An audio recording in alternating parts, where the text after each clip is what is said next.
Standing on the top now. No, nothing can move you. Well, good day, good day. Welcome to another episode of the Bobby Brown Show on the go. In post-mortem for the Kamala Harris campaign, we begin to look at certain things that we didn't realize that were really going on. That pretty much spelled that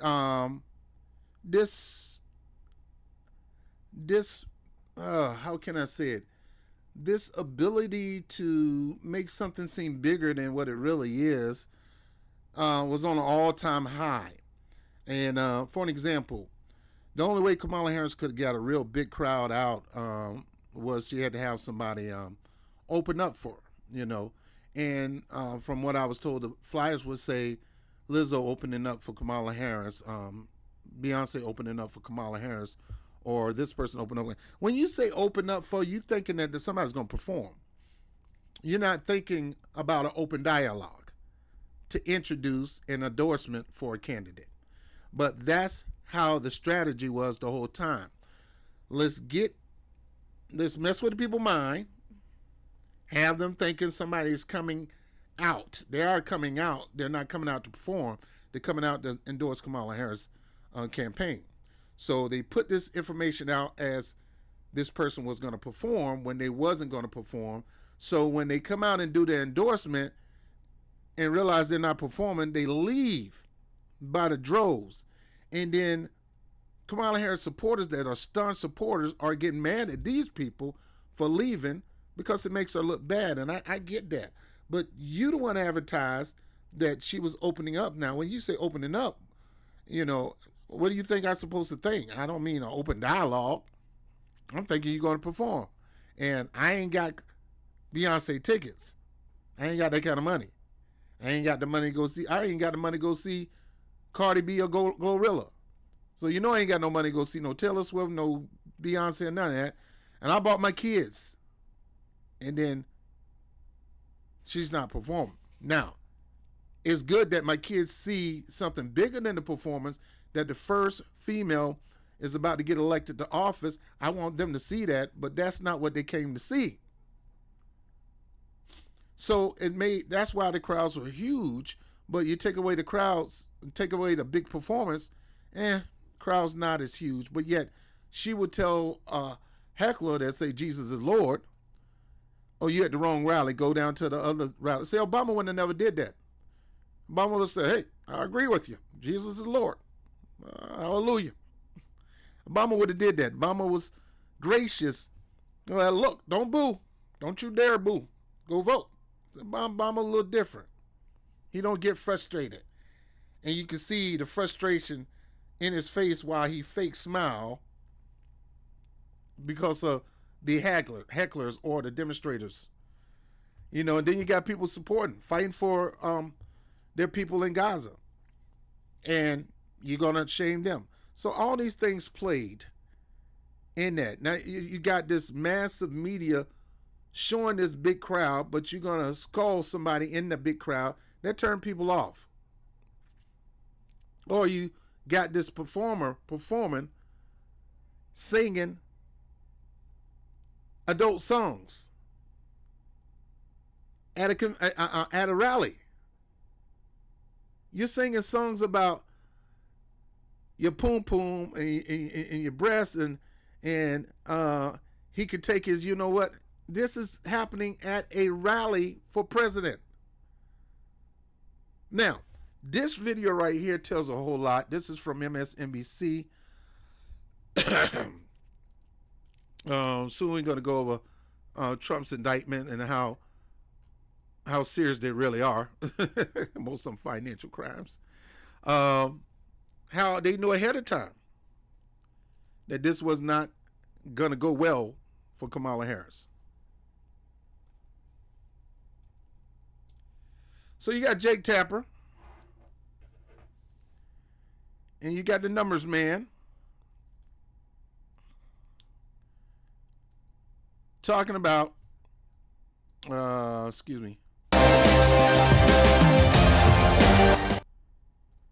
And you got the numbers man talking about this map of Kamala Harris. Biden in 2020. So we could. places. So you asked, are there any places that the vice president is overperforming Joe Biden in 2020? So we could show you that as well. We just bring that out here.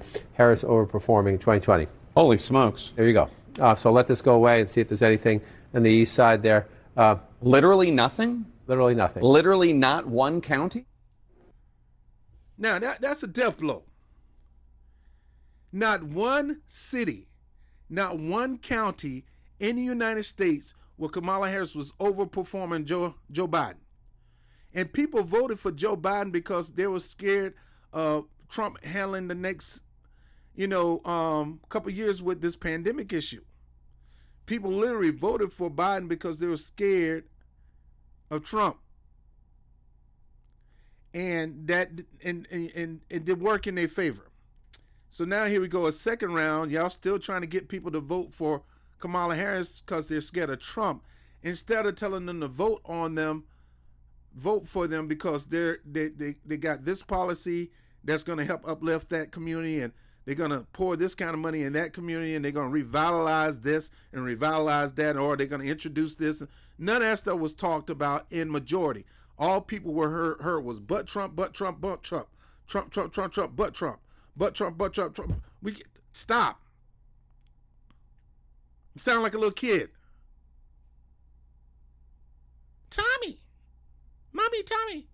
You sound like D on What's Happening. Raj. It was Raj. Ooh, Raj. That ain't gonna work in politics. That's a turnoff. No growth. Nowhere in God's green earth. Literally nowhere on God's green earth, especially in the United States, did she outperform Joe Biden. And Joe Biden was horrible campaigner. Joe Biden didn't come out. He stayed in his basement. He came out for a couple of things. That's when you got the famous, you ain't black if you don't vote for me. He very rarely came out during that campaign. He very rarely talked during that campaign. And that was the best thing for Joe Biden. That's the reason why he won. Because if you were the guy there talking about, look here, the middle class, I'm a middle class guy, the middle class getting hurt, middle class getting slaughtered out here. But remember, and think about this first, the rich don't pay. And then he whispered in the mic. So that helped them. Maybe they should have did that with Kamala. They tried to hide her. It wasn't working. She went out. It wasn't working. She wasn't performing Joe Biden jack nowhere. Nowhere. Then we got this situation. If nothing else, what Trump has opened up, yeah, it's a Pandora's box of madness and hellscape. We get that. But it's also... So electing Trump is a Pandora box of hell, and electing a Democrat that was responsible for a lot of shenanigans that got overlooked in California ain't hell. Folks, I can go over the list of shenanigans. I'm surprised most people don't know this, but then again, people don't investigate things. They only investigate things that they want to know, not the things that they must know. See me, I'm a must know. I find out about something, I'm going to find out about, is it really true? Like when that dumb guy talked about Puerto Rico being a floating piece of garbage, he wasn't talking about Puerto Ricans, but I'm like, let me see if that's true. So I went to see it, and it was true. Over 27 million tons of trash is in Puerto Rico, not around the beach areas. They keep that area clean. The tourist areas are going to always be clean. But inland, there's a lot of areas where they're limited on landfills. They're limited on resources to clean the landfills. It's, getting rid of it's just piling up. And with 2 hurricanes just sweeping through there and a sorry, lame excuse of a FEMA and EPA, they're not helping nobody. They're not helping the Puerto Ricans. They're not helping the mainland people. No help. And that's under this administration. And look, and when Trump was in office, his wasn't that much better either. Well, let me change that. It's a whole lot better. a whole lot better. At least they handled some stuff and got people money and they got what the people need because the EPA and the FEMA was funded. We've allowed Joe Biden and the Nancy Pelosi before she got out to reallocate the FEMA funds to help migrant workers, which means they're broke. And now we don't have the money for FEMA to clean up these areas, and that's why they're sitting trash upon trash, and who knows, one more storm might come through and add more trash. So it's true, time and wrong for telling that joke. You're in New York, a huge Puerto Rican population, and you're going to talk about their homeland?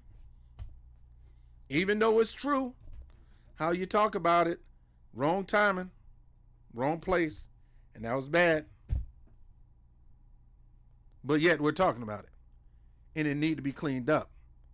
Folks, none of these people, I've told you before, either way, it's going to be some bleeding. It's going to be some hell because these people don't know how to legislate for the people. They're only going to legislate for themselves. They talk like they're going to legislate for the people. Now, going to this, I always go back to policies. I'm looking at your policies. As long as you can get this done, I'm going to be all right. I don't need a lot from you. Just need you to do these things. You're going to bring jobs back? Great. Got a lot of people can use those jobs. If you want to give a tax write-off for a company because they brought their jobs into black neighborhoods and hired a lot of black people, I love it.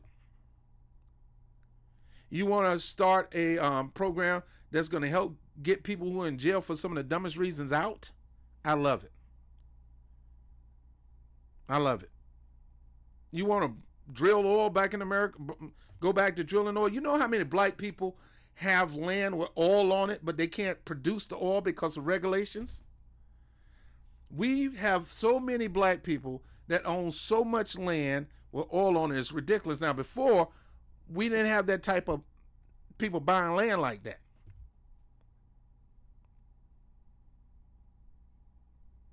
But because of the regulations from the left, black people can't drill because of the environmental laws, the EPA, and you got the environmental activists not knowing that technology for drilling is a whole lot better than it was 10, 20 years ago. We can produce oil. Why are we buying oil from Israel?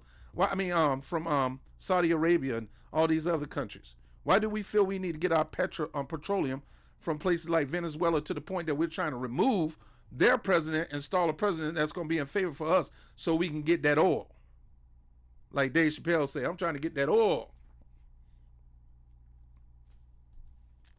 But he's also opened up the American electorate in a way that no other presidential candidate has. And that includes Reagan and Clinton, who had that sort of, like it was said before, Clinton felt... Look at them ladies. They don't want to, these people are literally in hate mode. When you're in hate, you can't think straight, you can't communicate straight, and you're trying to project this stuff over people who can see it clearly, and it turns them off. You got to get the hate out and use your mind and really deal with that person on the issues, real serious issues. This fascist, tactics, blasted, scatchest talk ain't doing nothing. We need to talk about character, principles, the ability to better the communities of all parts of this nation. Vision for America. Need to get out that. Stop talking about all this old superficial dumb stuff. Your pain, and people connected with that, right? And Reagan, I mean, my goodness, brought so many people into the space, and gave them a voice, if you will. But Trump is different from all of that. And he can trash the historic leaders of the Republican Party. That's what the Clintons hired him for. The Clintons told him to run in 2020 and trash those leaders, historic leaders. And what's wrong with trashing these historic leaders? If you find something to trash them for, you trash them. They're not gods. They're not idols. When you talking about the ability to bring in people, RFK is on that man's side. His family is a legendary in the Democratic Party. He's working with them. You got Tulsi Gabbard, former Democrat, now working with them, now Republican. Probably going to be the Secretary of State or the Secretary of Interior.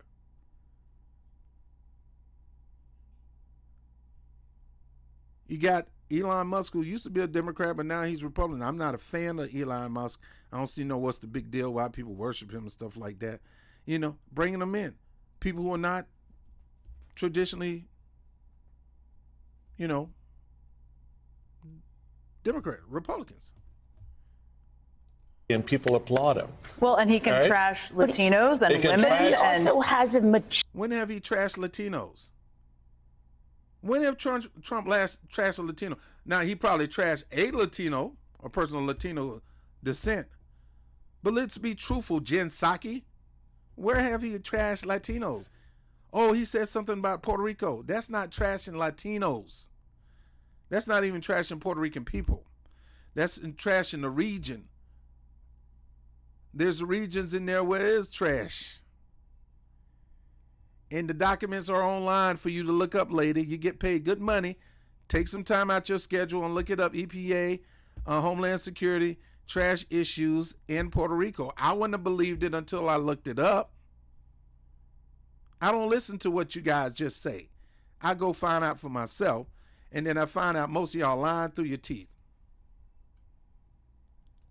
Brought so many people into this. machismo and Right. like a masculinity that he uses very aggressively. And it just, for whatever reason, he seems to be very good at beating women. And Harris did this thing where she was just traveling. He's very good at beating women. No, these women are good at beating themselves.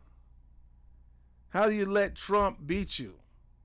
I know exactly how you let Trump beat you. I talked about it in my dumb DNC mistake series. There were ways and things you could have did to garner a lot of independents to support you, and things you could have did to get other, especially the black community, to level up and get back to the 90s on the men's side, but you refused to do it. You refused to ignore all the demands of the black heterosexual men that's fighting for the community. They say, no, you don't have no black agenda. You're not talking about reparations. You sit up there and say, I'm not just going to do anything for black people. No, we got you on record for that. At the last minute, you're going to come with a black policy when it's really not a black policy. It's all lives matter policy. Is for everybody. You're just trying to blackify it up and fool us. We're not going for that. Traveling all the time and doing tons and tons of rallies, more than he was. And she still couldn't. She was not doing more rallies than Trump been doing. Trump was doing. See, y'all make somebody seem like apologists of Trump. I'm sitting up here telling the truth and sound like I'm cheerleading. That man he's been having rallies the moment that he was denied the presidency for the second time. He started his rallies. How she held more rallies than he did? She ain't held no more rallies than he did. I think this is I know it's painful to talk about, but it's an important thing to talk about. It's how he's opened the country up, and what has he opened it up to? That is, I want to bring in, pause on this because we'll come back to it. I want to bring in NBC News correspondent Michelle Zinder, who's standing by at our NBC headquarters in D.C., and she was at Howard University earlier tonight. I think people. Oh, Lord. Okay, let's see where this is going to go. Saw her on television where the Harris campaign had gathered. We all watched and saw campaign co-chair Cedric Richmond speak, and he said earlier that we would hear from the vice president later today, and I'm saying later today because it's Wednesday. What else are you hearing from the campaign? What do we expect that to look like? Do we know more about what those plans are? Those are all key questions that I'm asking people. Some of them are already asleep, so we might not get those answers till earlier today in terms of the details of when the vice president will speak. But we do expect her to speak today later at Howard University. And I want to just walk people through what the Harris campaign and really the people that are close to her have been like in the last few hours. They really did start off the night thinking 8 p.m., 9 p.m., sounding very optimistic, very confident. The vice president had been saying that she had the momentum. She was telling supporters in rally after rally that she believed she... Lies, all lies. You got to tell yourself that. You know you've seen those exit polls. You know the growth. If you saw that poll where you didn't grow anything beyond Joe Biden, that let me keep going. She was going to win, and I was picking up on that cautious optimism. But right around 10 o'clock, 10:30, when it was clear that former President Trump was overperforming in places that were critical for him to win, including specifically in North Carolina and Georgia, I started to really sense. And that's what make you a beast at winning elections, when you know how to overperform. When you know how to overperform. This man, hateful as he is, came to my neighborhood, to the barbershop, and talked with the streets. These people appreciate that. He didn't have to do that. This man was actually, he said he was going to try to get more black votes, and he was working hard to get it. He talked to blacks, Latinos. He went to different countries. He went to, I think, Cortona Park, and he got endorsement from black Democrats like Ruben Diaz. He fought for those votes. He wasn't talking sexism, racism, nothing like that. He talked about the direction the country is going, and we need to save this country, and these are the things I'm going to do to save the country. It wasn't about Harris. It wasn't Harris, what Harris going to do. I mean, he said a little bit about Harris, but he keep it strictly on what he's going to do. A real shock and a real anxiety and a real worry from the Harris campaign and Harris aides. And that really just got darker and darker in terms of sort of their mood. At Howard University, people started to really have blank stares. They started to not be celebrating and dancing as they had been at the beginning of the night. And then later on, as it became clear that Donald Trump was going to be even closer to 270, especially after he won Pennsylvania, I started getting text messages from Harris aides who started pivoting, not from talking about whether or not she could still pull this off, but talking about how they would deal with a second Trump presidency. One aide telling me that he believes that he's going to try everything to try to push back on these policies, but also try to figure out a way to love the people that he disagrees with. So it's really interesting. Of course, the vice president, he hasn't conceded. NBC hasn't called this race yet, but we are in this situation now where Harris aides and people close to her are definitely making the move toward how are we going to work with the Trump administration? How are we going to deal with these policies? You ain't got nothing. You're not going to work with the Trump administration because you're done. You're done. I'm not going to keep going into this, but there's not. She's done. She's not going to play resistance. Her trying to run again is not going to happen. Now, believe me, she did all she could for the little time that she had. My hat's off to her. She did a stellar job to get that close, but she don't know anything about running a campaign nationally. Cedric don't know anything about running a campaign nationally. Most of these people are statewide campaign managers. They don't know anything about running anything national. I think David Plouffe finally came on the team. But all this stuff started late, which made it worse for her.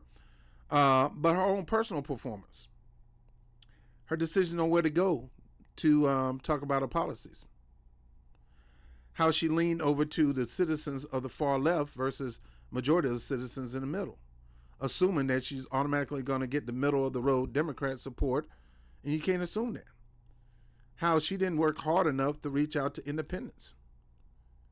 And just because she got some endorsement from Liz Cheney and Dick Cheney and some other Republicans don't mean that that's going to cause Republican voters to follow them. No, they don't like them. So various reasons why the